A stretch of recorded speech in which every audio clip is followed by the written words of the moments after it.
মর্যাদা এত বড়। হযরত ওমর যখন খলিফাতুল মুসলিমিন হলেন, মুসলমানদের বাদশা হলেন, তিনি ফতোয়া জারি করে দিলেন মেয়ে ছেলেরা আজ থেকে আর মসজিদে আসবে না, মেয়ে ছেলেরা আজ থেকে আর মসজিদে আসবে না।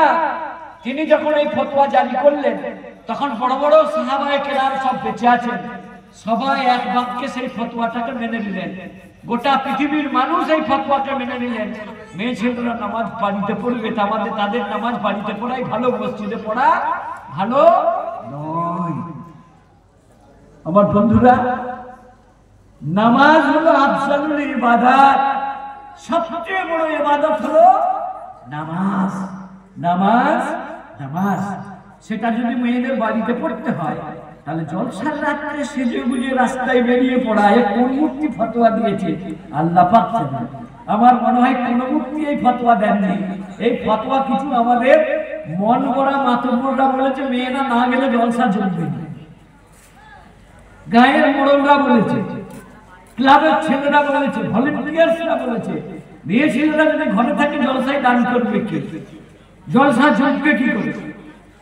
আমার বেরেলি সমাজের কিছু বন্ধু জলসায় বক্তৃতা করতে বলছেন মনের পর্দা আসল পর্দা, বাইরের পর্দা করো রে, মেয়েদের পর্দা হতে দাও। মানে সবাই একসাথে বসে জিকির করবো, সবাই একসাথে বসে জিকির করবো, এটা শরীয়ত নয়। শরীয়ত বলছে ইয়া আইয়ুহান নবী কুল লিআজওয়াজিকা ওয়া বানাতিকা ওয়া নিসাইল মুমিনিন। আল্লাহ বলছেন ইয়া আইয়ুহান নবী, ওগো সম্মানিত নবী, কুল লিআজওয়াজিকা ওয়া বানাতিকা, আপনি আপনার বিবিদের বলে দেন, আপনার বেটিদের বলে দেন, ওয়া নিসাইল মুমিনিন, সারা পৃথিবীর ঈমানদারদের বিবিদের বলে দেন, আইয়ুদিনা আলাইহিন্না মিন জালাবিবিহিন্না, তারা যেন বাড়ির বাইরে বেরোলে পর্দা করে বেড়ায়, বাড়ির বাইরে বেরোলে পর্দা করে বেড়ায়। ভারতবর্ষের মুফতি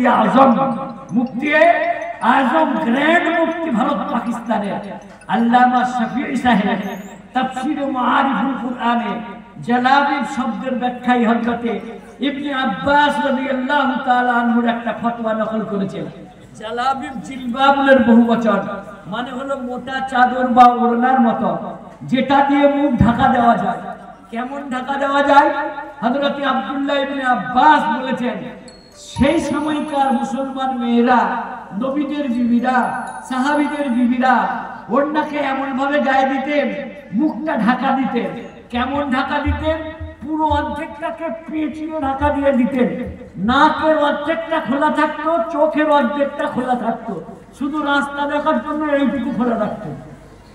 বুঝে এলো নবীজির বিবিরা, সাহাবীদের বিবিরা কেমন করে পর্দা করতেন? ভারত, পাকিস্তান, এশিয়া মহাদেশ, সৌদি আরবে যার তাফসীরে মাআরিফুল কুরআনকে সৌদি বাদশাহ লক্ষ লক্ষ কপি উর্দু ভাষায় ছাপিয়ে, বাংলা ভাষায় ছাপিয়ে হাজী সাহেবদেরকে হাদিয়া দেয়, গিফট দেয়। এখন আহলে হাদিস বন্ধুরা সৌদি সরকারকে বিভ্রান্ত